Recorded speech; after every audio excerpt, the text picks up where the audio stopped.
muri uno mwaka w'ibihumbi 2026 dutangiye, ni byinshi tugomba gusiga muri 2025.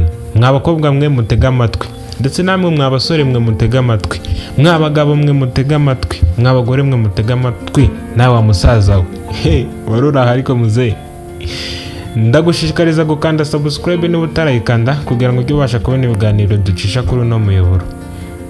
Urebye mu rukundo usanga abantu benshi hari ibintu bagiye bakora muri 2025, ugasanga umukobwa afite abasore 5 ngo nabasheri biwe, ugasanga bose igihe yageze nk'umunsi mukuru ugasanga impano ziri gucicikana, ugasanga telefone y'uwo munsi yabaye nk'iy'umu agent uri gukora muri serivisi ya mobile money.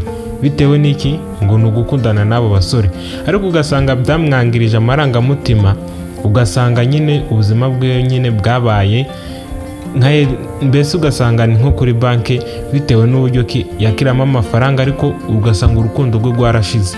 Ugasanga umukobwa ubuzima bwiwe yabuhariye abasore, ugasanga ubuzima bwiwe mbese buri kimwe cyose ni abasore, ugasanga nyine yihariye abasore, ariko ugasanga ibyo bintu biramwangiza cyane no mu mutwe. Ariko wa mukobwa we, uyu mwaka wa 2025 dusoje, ndakurahiye biwusigemo uhitemo umukunzi umwe, mukundane muzanarushinge. Niba hanga urakundana na benshi bizatuma amarangamutima yawe yangirika, ndetse binatume utagera ku terambere mu rukundo. No mukundanye nyuma ukazifuza wundi mwigeze gukundanaho mbere, ariko ndagusabye ngo ibyo bintu ubyihorere, kundana n'umwe. Ndetse nawe wa musore we, izo ngeso mbi wari wariharaje, urakundana n'uwo mukobwa, unimurangiza kuryamana uhita umureka wirebera undi. Ese ibyo bintu ubona byazakugeza he? Niba uwo mukobwa mukundana, mukunde ureke gutuma mbese mukora ayo mahano, mukora imibonano mpuzabitsina. Wenda mushobora gukora iyo mibonano mpuzabitsina, nyuma ugasanga satani yabyivanzemo, ugahita usanga umukobwa yarahaze kuri ibyo wamugaburiye, ugasanga nyine ahise atwita inda, ugasanga ubikore nka 3 ufite imyaka 18. Rero ibyo bintu bigabanye muri uno mwaka wa 2026 twinjiyemo. Gabanya iyo mikino papa, ushaka amafaranga ukore, abagukunda bazizana kandi ugukunda bya nyabyo, nakeka gatazazanwa n'amafaranga. Mushaka no kuba mukundana ubu ngubu, ariko ibintu byo gukorana imibonano mpuzabitsina utari umugore, ndetse nawe atari umugabo wawe, cyangwa se nawe utari umugabo, cyangwa se nawe atari umugore, ibyo bintu mubyihorere. Ibyo bintu biravuna mubireke. Muri 2026 ni umwaka wo gukora cyane, ndetse tukiragiza Imana. Arega Imana nigena byose, ariko igihe cyose tudakorera Imana ngo dukore ibishimwa nayo, bishobora gutuma Imana inadoreza agahano. Rero igihe cyose dukora neza, Imana ntizaduhana. Tugerageze rero dukore byiza muri uno mwaka wa 2026 mu rukundo. Umukobwa dukundana twirinde kumusaba ko dukorana imibonano mpuzabitsina, kuko imibonano mpuzabitsina ni y'abakuru ntago ari y'abana. Niba nawe ubikora ukiri umwana ufite 18, ariko ukaba utarageza imyaka yo gushaka umugore, cyangwa se utarasezerana n'uwo mukobwa, menya ko aho ngaho nyine uri kwiba, uri gukora ibitakureba. Ndetse namwe mwabakobwa mwe, umusore arajya kugukandira ibere, iryo bere ni voka, wamureka aragukoraho, aho kumuhunza ibere ukarimushyira, gukora no kuri iringiye komusa gusa. Mugabanye ubwo bujiji, mwige kwifata, mwige gukora neza. Erega iyo wifashe n'abasore barakuba. Arega icyo nabonye cyo, umukobwa wese igihe cyose umukoro ugabona ari kukwihunza, ntongera kumugarukaho, aho ngaho uranamwubaha.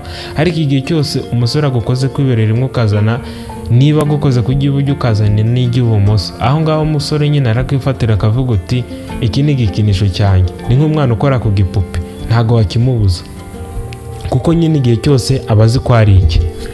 Rero mwabakobwa mwe, 2026 ubu mwaka w'umwihariko.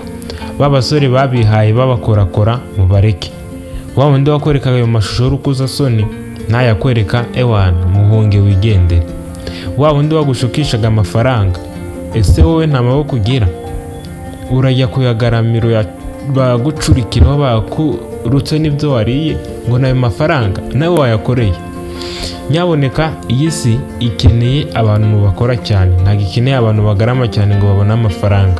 Wa mukobwa we, gabanya ubwo bujiji. Indi nama nkubwira wa mugabo we, uwo mugore mwarashakanye, ufite abana, itakora abo bana ureke kujya kugura izo ndaya, itakora abo bana ureke kujya kureba utwo twana tw'udukobwa tukibyiruka, uri kujya kutwangiza. Abo bana b'imyaka 18 uri gutuma bangirika. Abo bana b'abasore biri gutuma bagira ubushake buke bwo kuzashaka abagore bitewe nuko muri kuba mwarabajyaniye abagore. Ndetse na wa mugore we, wowe uri kwirarura ku kana k'abandi ngo mujye mujyamana. Ubwo ubona ubwo ari ubuzima cyangwa barabaroze, ariko musigaye munywebike mwabantu. Mushatse mwagabanya ubwo bujiji mugakora neza.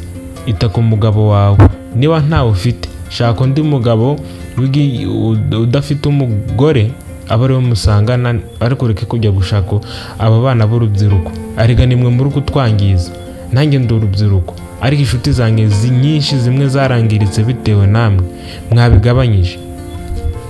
Pfa kwibuka gukanda subscribe gusa kugira ngo mujye mubasha kubona ibiganiro byinshi tubagezaho.